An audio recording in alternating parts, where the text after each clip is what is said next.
Saludamos a todos los que nos acompañan a través de estas redes de internet a nivel de la Sociedad Misionera Internacional, es decir, en todo el mundo.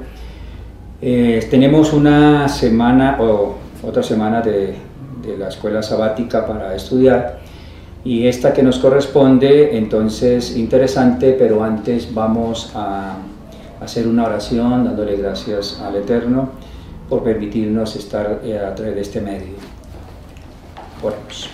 Eterno Padre que estás en el cielo, tu nombre sea bendito por los siglos de los siglos. Te damos gracias por la oportunidad de abrir tu palabra. Sabemos que tu palabra nos da siempre lecciones, enseñanza, esperanza para cada una de nuestras vidas. Permítenos que a través de esta lección podamos sacar enseñanzas personales y que sean de bendición también para tus hijos.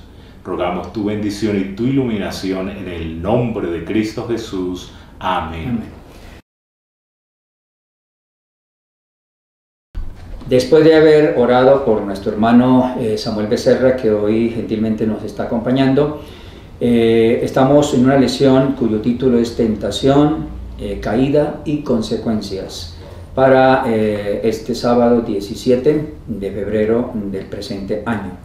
Tenemos tres partes interesantes, 5 ítems interesantes. La primera es planeando una tentación. La segunda, bajo el título Los terribles resultados. La tercera, la paga de Balaán. Y la cuarta, una lección importante para nosotros, y una quinta que ya un estudio adicional que sería interesante también sacar alguna enseñanza al respecto. Vamos entonces a tener en cuenta en tentación, caída y consecuencia, reconociendo lo que dice Gálatas 6:7, que dice: todo lo que el hombre ciega, de eso mismo segará. Hermano Samuel, quisiera que nos colabore con la introducción, que está muy interesante. Claro que sí. Y realmente se puede hacer un paralelismo de comparación entre Balaán y Judas. En una forma de resumir esa introducción, podemos hablar de 7 puntos de comparación. En primer lugar, la suerte de los dos fue trágica, es decir, su destino final, su muerte muy lamentable en cada uno de ellos, tanto Balaán como Judas. El carácter de ellos también era idéntico, era una constante permanente en sus vidas. Trataron de reunir el servicio de Dios y el de Mammón, de unir esto, que es como mezclar pues el agua con el aceite, que no se puede hacer. No hay comunión entre Cristo y Belial, igual que entre Dios y Mammón. Número 4, fracasaron completamente, porque como decía el pastor, lo que sembraron, eso precisamente segaron, y vino ese fracaso a sus vidas.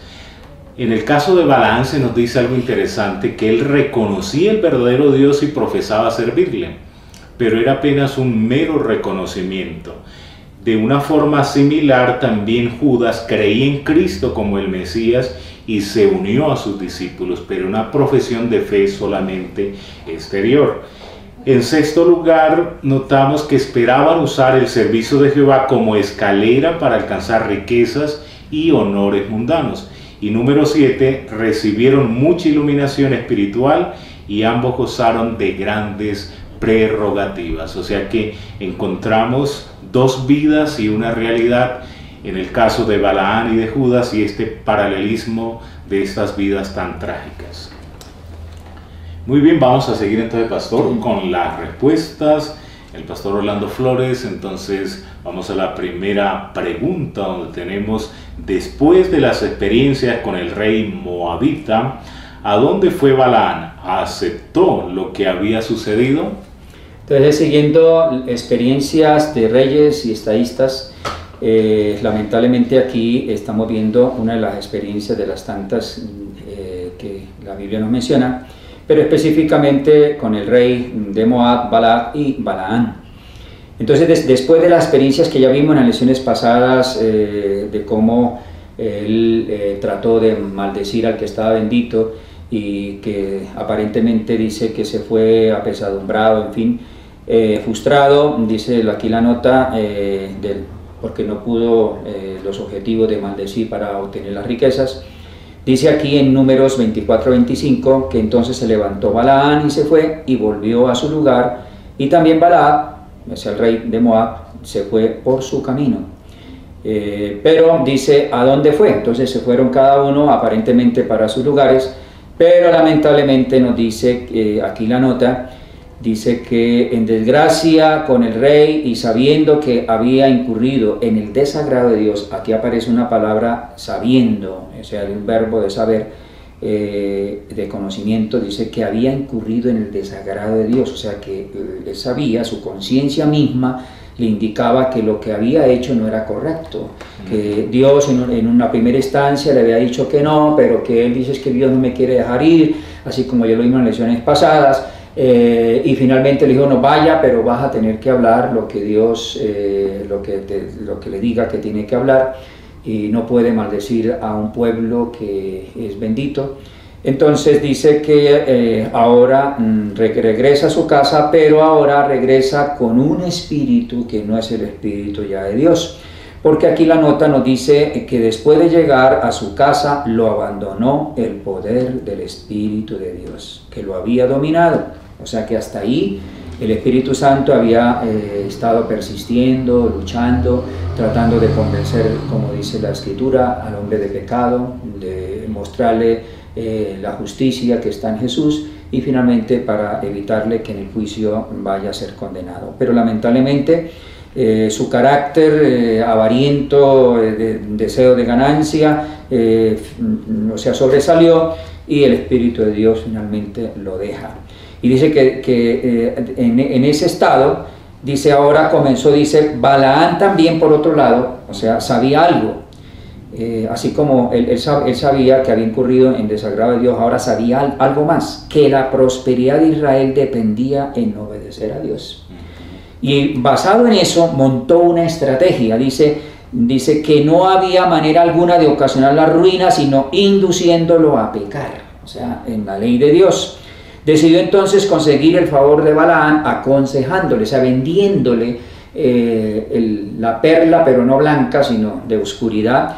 Dice, aconsejándole a los moabitas el procedimiento que se debía seguir para traer una maldición sobre Israel, llevándolo en la transgresión de la ley, o sea, en la desobediencia. Tristemente, entonces, ante la pregunta, aceptó lo que había sucedido, no, o sea, aparentemente al irse, pareciera que sí, pero dentro de sí no, se fue frustrado y comenzó a pensar cómo montar un proyecto para destruir a ese pueblo que estaba bendito. Es una historia muy trágica, ¿no? Y vemos a este profeta que, citado brevemente en el libro de Números, pero que tiene una relevancia para el Nuevo Testamento, y por eso precisamente la segunda pregunta en este subtítulo, planeando una tentación, aunque no está registrado en el libro de Números, que registra un versículo de Apocalipsis sobre el consejo diabólico que Balaam dio al rey Balac. Entonces vamos a ver que los autores del Nuevo Testamento citan a este personaje como un ejemplo de desobediencia. Vemos el caso de Pedro, que lo hemos estudiado, Judas también lo cita. ¿Y qué nos dice Apocalipsis sobre ese tema, pastor? Pues esto quiere decir que la vida de Balaam y Balac, y en relación con el pueblo de su época, el pueblo de Israel, era muy conocida dentro de Israel.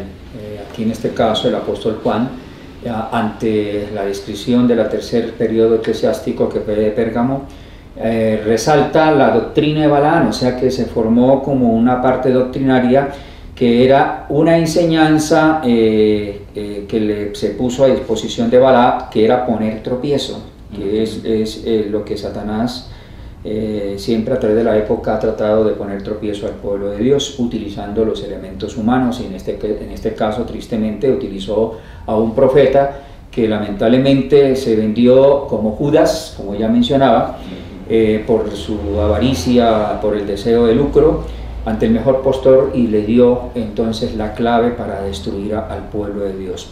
Y dice que ante los hijos de Israel lo enseñó a comer cosas, sacrificar a los ídolos, y también a cometer fornicación.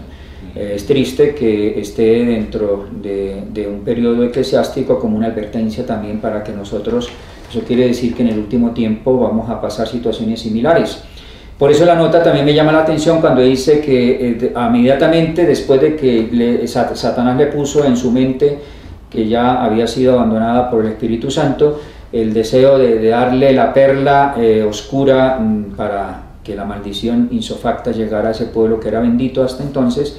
Entonces dice que regresó inmediatamente a la tierra de Moab, volvió a regresar, expuso sus planes al rey, y los moabitas, lógicamente, cuando visualizaron su ponencia, el sustento de ese proyecto diabólico, dice que lo abrazaron inmediatamente, y ahora tenían que inducirlos a separarse de Dios, induciéndolos a la idolatría, a la fornicación.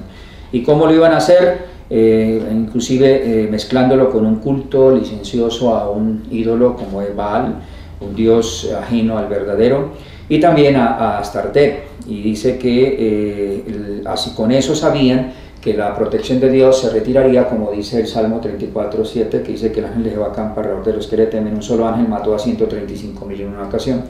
Pero a los que le temen, al no temerle, pues lógicamente al apartarse, dice aquí la nota que quedarían a la merced, como presa de las naciones feroces y belicosas que vivían alrededor suyo, que deseaban devorarlos, destruirlos. Y dice que entonces ese rey aceptó ese proyecto, y Balaam mismo, dice la parte final, se quedó allí para ayudar a realizarlo. Lo más triste fue que no solamente le dio, sino que él mismo se puso al frente a que ese proyecto se llevara a cabo, asesorándole hasta el final. Exacto, muy lamentable, ¿no? Entonces vemos cómo este sistema de culto idolátrico y asociado con actos inmorales es una realidad en el Antiguo Testamento, y de igual manera la relación que se hace con la iglesia de Pérgamo también era constante en esta región, en esta localidad de Pérgamo, este tipo de situaciones idolátricas y pecaminosas. Planeando una tentación, y pues vemos si el diablo y los malos planean, pues con más veras nosotros como hijos de Dios tenemos que planear, porque realmente el orden es la primera ley del cielo. Cumpliendo el consejo que Balaam dio a Balac, ¿qué hicieron los moabitas? ¿Quiénes cayeron en esta horrible trampa? Bueno, entonces nosotros vimos anteriormente los hechos de una nación impía que contrata a un creyente para utilizarlo como herramienta para destruir al pueblo de Dios. Ahora viene ya la parte del pueblo. El pueblo, tanto el moabita, pues lógicamente abraza esto con satisfacción y comienza a montar ya no solamente el proyecto a nivel teórico, sino práctico. Tratar de levantar entonces el proyecto que hoy se conoce muy común, los carnavales, carne a Baal. Y entonces dice que se llamó Baal Peor, que estaba en la parte de la cima de la montaña, y allí pues lógicamente tenía que ver con la parte inmoral. Aquí nos dice la parte de número 21, 1 al 2, dice que moraba Israel en Sitín. Cuando estudiamos Sitín era un valle que se daba la madera de Sitín, la madera de acacia, y dice que en ese valle, en medio de verdor, en medio de la tranquilidad, era propicio ahora para que el pueblo, en medio de esa quietud, en mente desocupada, taller del diablo, entrara a operar Satanás utilizando a los moabitas, en este caso a las damas, doncellas y madianitas hermosas, que las introdujeron, unidos a sus música, a su sensualidad, y el pueblo empezó a fornicar con las hijas de Moab, las cuales invitaba al pueblo a sacrificar a sus dioses, y el pueblo comió, se inclinó, dice, a sus dioses. La nota nos dice que eso gracias al consejo dado por Balaam, y dice que entonces el rey colocó la parte económica, todo el escenario, y dice que se puso a celebrar una gran fiesta en honor a sus dioses, y secretamente se concertó con Balaam que indujera a los israelitas a asistir, o sea, aprovechando la influencia que tenía sobre el pueblo, porque era un profeta, entonces para que él entrara al campamento y los indujera a asistir a esos festines. Y como lo consideraban como profeta, entonces se dejaron llevar. Se aventuraron a pisar terreno prohibido, dice la nota, y se enredaron en los lazos de Satanás, hechizados por la música, hechizados por el baile, y se vieron seducidos también por las hermosas vestales paganas que se veían en sus mantos egipcios transparentes, que iban cayendo a medida que bailaban y quedaban al desnudo. y dice, desechando la lealtad a Jehová, se entregaron en sus orgías. Unido a eso, dice la nota, hubo consumo de vino que ofuscó los sentidos y finalmente quebrantó los muros del dominio propio. Y dice que ahora la pasión entró a ser su amo absoluto dentro de sus vidas, y se contaminaron sus conciencias, no solamente con la lascivia, sino que también se postraron ante los ídolos, y entre los altares paganos participaron en ritos degradantes de orgías, de sexo, y eso lógicamente llevó a que violaran la ley de Dios, y al violar la ley de Dios, entonces se retiró el espíritu, los ángeles que les protegían, y las consecuencias vinieron, tristemente. Muy lamentable, ¿no? Entonces la inmoralidad, vemos también el apetito pervertido, tanto en el alimento como en la ingesta del vino, y pues el pisar ese terreno prohibido. Los ángeles de Dios a sus hijos nos quieren guardar, pero ya donde se va a lugares prohibidos, a este tipo de celebraciones, a estas fiestas que son tan comunes en nuestro tiempo, vemos que los ángeles de Dios tristemente nos dejan porque nosotros rechazamos esa protección divina. Vienen unos resultados que van a ser terribles. Cuando abandonaron sus sanos principios y su deber, ¿qué hicieron muchas personas entre los mismos hijos de Israel que era el pueblo de Dios? Entonces seguimos con los hechos, ya el pueblo que decía ser el pueblo de Dios. Y entonces nos sigue contando aquí Moisés a través de sus escritos en número 25:3, dice que así acudió el pueblo a Baal Peor, y el furor de Jehová se encendió contra Israel, porque el pecado está en aquel que sabiendo hacer el bien no lo hace. Y dice la nota que el veneno en difundirse por todo el campamento de Israel, dice como una infección mortal. Los que habían vencido a sus enemigos, que eran imparables en sus batallas, fueron vencidos por las ardillas de las mujeres paganas. Dice que la gente parecía atontada, hechizada, embriagada. Los jefes, hombres, príncipes fueron los primeros en violar la ley. Ahora entró la parte de la culpa, la apostasía, que se hizo nacional, y así el pueblo acudió a Baal Peor y comenzaron a practicar los ritos paganos en el mismo campamento de Israel. O sea que ya no era fuera, sino que aún se introdujo dentro de Israel. Y lógicamente eso fue algo que sorprendió. Y eso mismo es lo que el diablo va a tratar de hacer con nosotros en estos últimos tiempos, de llevarnos a que bajemos la guardia.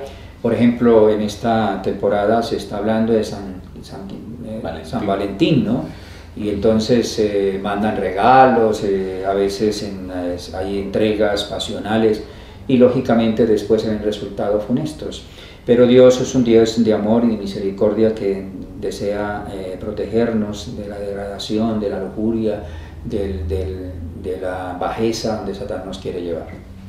Exacto, hay que cuidarnos entonces, precisamente evitar esos terribles resultados, porque el pecado es como una infección mortal, es una pandemia que quiere afectar a toda la humanidad. Vamos hacia la quinta pregunta, donde se nos dice: ¿qué se desencadenó entre el pueblo de Dios como resultado de esta terrible apostasía?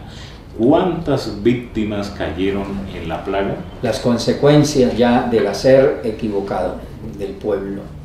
Estaban en Baal Peor, practicando sus lujurias, en medio del licor, en medio de la seducción. Y entonces dice que la paga del pecado, ¿qué es? Según Romanos 6:23, es muerte. Consecuencia, dice, murieron en aquella mortandad 24,000 personas. En la adoración al becerro, que fue uno de los primeros castigos también, que murieron una cantidad de pueblo, fueron 3,000, pero ahora se multiplicó por 8, o sea, ya fue a la octava, y dice que fueron 24,000 los muertos como resultado, como consecuencia de esas prácticas, dice la nota, inicuas. Dice que con sus encantamientos se separaron de Dios, y los castigos los alcanzaron rápidamente. Dice que entró en el campamento una terrible plaga que provocó la muerte de miles de personas, Y ahora Dios ordenó que los que encabezaban esa apostasía fueran ejecutados, y tristemente los que la encabezaban eran, dice, algunos líderes, y dice que Dios ordenó a quienes encabezaron esa apostasía que fueran ejecutados por los magistrados, y dice que la orden se debería cumplir inmediatamente, y los ofensores fueron muertos y colgados sus cuerpos a la vista de todo el pueblo como una manera de represalia, de reprensión, para que entendiera cuánto aborrece Dios el pecado y cuán terrible es la ira contra ellos. Es lo que finalmente Dios va a tener que hacer al tiempo final, una extraña obra, una extraña operación, que dice allá también en los profetas, que así como Dios es, como dice Éxodo 34, 6, dice que Jehová es clemente, tardo para ir, grande en misericordia, pero el 7 a veces no se tiene en cuenta que dice que no tendrá por inocente al culpable. Finalmente Dios tendrá que hacer una sentencia, una ejecutoria de juicio final para aquellos rebeldes que se levantan directamente en contra de la voluntad de Dios abiertamente, como ocurrió en esta ocasión. Exacto, se debe indicar el carácter de Dios, su justicia, el castigo hacia el pecado, y por eso pues vemos esta plaga tan lamentable, como también el libro de Apocalipsis nos habla de las plagas finales, en las cuales Dios también hará juicio por el pecado de la humanidad. Algo por lo cual estaba muy interesado Balaán era por el tema de la paga, y vamos a ver cómo es esta paga de Balaán. ¿Qué amaba Balaán más que a Dios y su voluntad? Habiendo provocado la caída y muerte de muchos en Israel, ¿cuál fue la consecuencia de la paga que este falso profeta amaba?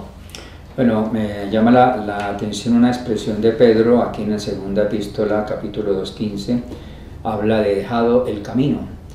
En Proverbios 14:12 nos dice que hay caminos, lamentablemente el hombre hace muchos caminos, que hay caminos que dice que conducen a la muerte, o sea que hay caminos que al hombre le parecen como correctos, pero que finalmente los lleva a la muerte.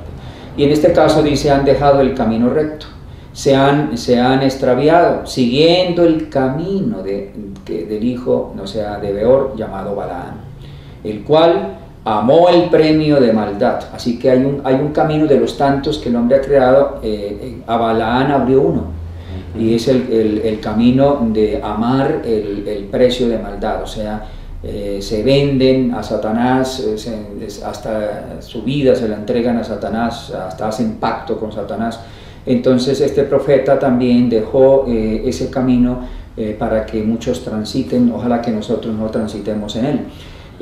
Aquí dice que también en Proverbios que el que cava foso caerá en él, y dice, y al que revuelve la piedra sobre él le volverá. Entonces a veces tiramos la piedra y nos cae encima de nuestro tejado, ¿no? Y eso lamentablemente ocurrió con el caso de Balaán. La consecuencia nos la describe Moisés en Números 31:8, dice que finalmente mataron también entre los muertos de ellos a los reyes de Madián, y menciona cuáles fueron: Evi, Requén, Sur, Ur, Reba, 5 reyes de Madián, y entre los reyes también el profeta llamado Balaán, hijo de Beor, mataron también a filo de espada. O sea que lamentablemente Balaán está dentro de las bajas, y aunque él escribió antes de morir, dice que mi muerte sea entre los rectos, entre los fieles, pero lamentablemente su vida no era recta, y murió entre los infieles, murieron entre los impíos que recibieron los juicios, como fueron estos reyes que perecieron a espada. Y la nota nos habla también, dice que Balaán amó el premio de maldad, y como tal, dice, se dejó llevar por la avaricia, y eso también es idolatría. Dice que buscan a veces las ventajas temporales, y finalmente Satanás se adueñó de su carácter, ocasionó la ruina que lo llevó a la muerte. Esas son enseñanzas también para cada uno de nosotros hoy también. Muchos, dice, se dejan desviar de la senda de una estricta integridad. Dice, después de cometer una mala acción, les resulta más fácil cometer otra. O sea, se van de un lado a otro, y finalmente cada vez, no en subida, sino en bajada, en descenso. de su moralidad y de todo. Y que se vuelven cada vez más presuntuosos. Una vez que se hayan entregado al dominio de la codicia y de la ambición y de poder, se atreverán a hacer cosas más terribles y se enredan en los lazos de Satanás, los que rara vez escapan de esos lazos. Tristemente, nosotros podemos también caer en eso si descuidamos también cómo mirar nuestro carácter, que no esté contagiado por la avaricia y por los deseos de este mundo a veces de lucro, como le sucedió a Balaán y a Judas, que también se hablaba. Entonces vemos la paga de cada uno de ellos, el triste final de este profeta cuando hubiese podido tener un final de honor, y también la destrucción de Madián y los moabitas, que eran acérrimos enemigos pero que se unieron para atacar al pueblo de Dios. De igual manera, Apocalipsis 13 nos narra que estos poderes que son como enemigos, este falso profeta, también se van a unir, también van a tratar de destruir al pueblo de Dios, pero que el lago de fuego es la sentencia y la destrucción para ellos. Una lección importante para nosotros.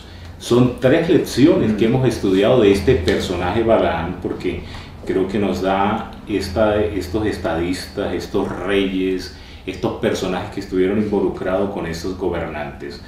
¿Por qué están registradas en las Sagradas Escrituras experiencias como estas?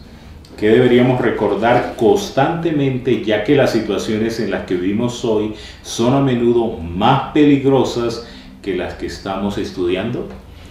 Increíble que cuando uno estudia los registros aquí de Patriarcas y Profetas, que aquí no aparece, pero dice que se volverá a repetir la historia, antesala la entrada a tomar posición de la herencia que Cristo Dios ha preparado para los que le aman. También se volverá a repetir la historia del cruce del Jordán. O sea, vamos a llegar a un momento en donde estaremos en Sitín, el valle de tranquilidad, antesala a la entrada, y dice que ahí Satanás volverá a utilizar las mismas armas que se utilizaron en ese entonces, que inclusive el conflicto de los siglos dice que será casi irresistible también por la parte moral. O sea, cada vez se ve la inmoralidad, antes había una diferencia entre una prostituta y en su vestimenta era fácil de poderla detallar inmediatamente, pero hoy hay confusión. Ya el nudismo es algo común, el problema de género ya no hay problema que la persona sea lesbiana o homosexual. Estamos en un mundo de degradación, de tal manera que vivimos en la época de Sodoma y Gomorra, que dice antesala la venida del Señor. Pero en medio de todo eso, ¿por qué se ha repetido, en caso de Balaán, 3 lecciones así, o sea, de una manera sucesiva? Dios quiere mostrarnos algo. Y aquí, cuando Pablo le escribe a los griegos a través de los corintios, dice, estas cosas, dice, les acontecieron como ejemplo y están escritas, ¿para qué? Dice, para amonestarnos a nosotros, es decir, a nosotros que estamos en las fases finales, a quienes han alcanzado los fines de los siglos. Así que el que piense estar firme, mire que no caiga. Significa que tenemos, como dijo Jesús, velen y oren, porque el espíritu está dispuesto, pero esta carne es muy débil. Y por eso vemos el bombardeo, nuestros jóvenes, es un milagro hoy que los jóvenes estén en pie de la inmoralidad a través de las revistas, a través de la pornografía, de la televisión, de todo, aún hasta las noticias mismas ya se involucra todo eso, qué decir de las películas. Entonces, y Pablo también cuando le escribe ahora ya no solamente a los griegos, sino a la capital del imperio que era Roma, dice, porque las cosas que se escribieron antes para nuestra enseñanza se escribieron a fin de que por la paciencia, punto número 1, paciencia de los santos, para guardar los mandamientos, punto número 2, consolación, necesitamos ser fortalecidos, consolados, dice la consolación de las Escrituras, tengamos nosotros una esperanza. Un poquito y el que ha de venir vendrá y no tardará, dice Pablo. Pero si retrocediere, dicen, no agradará mi alma. Pero afortunadamente el 10:39, el versículo a continuación del anterior, dice, nosotros no somos de los que retroceden. No tenemos que retroceder a adorar, a ir a participar de Baal Peor. El pueblo de Dios tiene que tener una raya divisoria, una separación.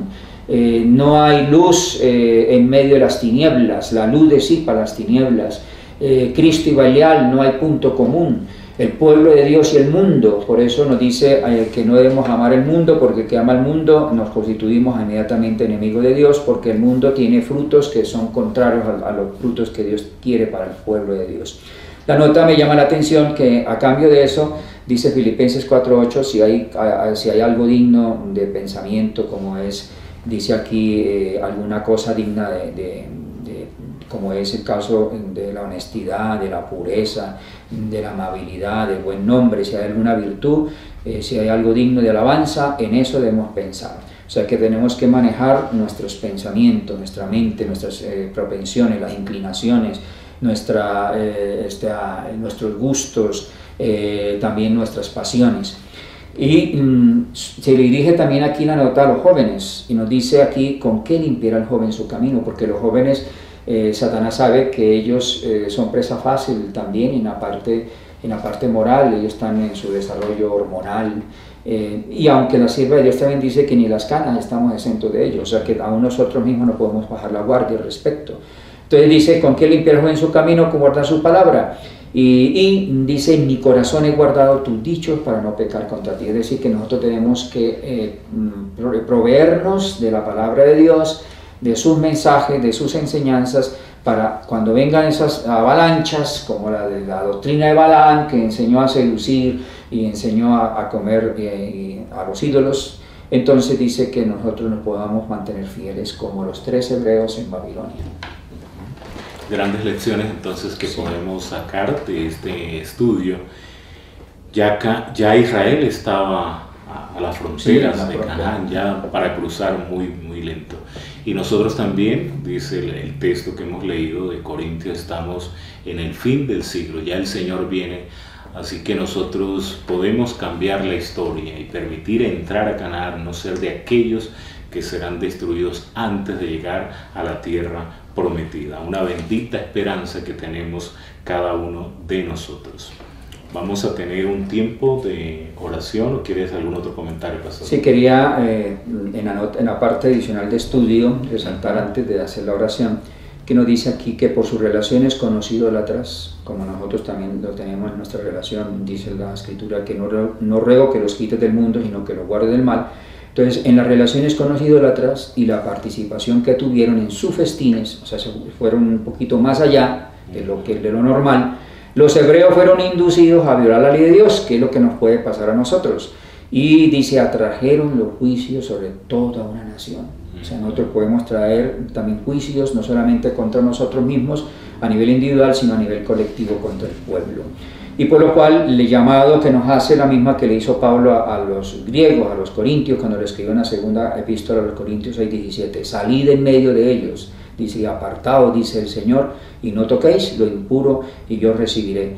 Y entonces dice que si nosotros lo hacemos, mantenemos hábitos y principios correctos, tenemos que tener cuidado en la mezcla con los paganos, entonces dice que podremos triunfar. Evitar la compañía de aquellos cuya influencia tiende a alejarnos de Dios, o sea, hijo mío, si los pecadores te quieren engañar, no consientas. Y dice, no nos dejes caer en tentación, dijo Jesús en su oración, que nos la dejó como modelo para nosotros.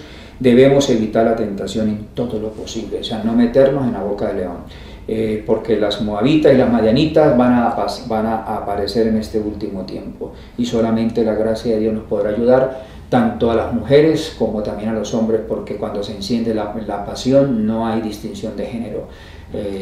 Somos débiles cuando nosotros mismos no tratamos de tener una relación, como dice San Juan 15:7, permanece en mí y yo en vosotros, porque separado de mí nada podéis. Pero Filipenses 4:3 dice, todo lo puedo en Cristo que nos fortalece. Dios nos bendiga. Y con ese tema de esperanza, precisamente esta nota de la Reverend Herald dice, la sangre de Jesús está implorando con poder y eficacia por aquellos que han recaído, por aquellos que son rebeldes, por aquellos que pecan contra la gran luz y amor. Satanás está a nuestra mano derecha para acusarnos, y nuestro abogado está a la mano derecha de Dios rogando por nosotros. y se nos cita la oración de San Juan 17, donde él intercedió porque nos tenía en su memoria. Amén. Así que vamos a tener también oración para que Dios nos guarde, nos proteja y seamos victoriosos. Oremos.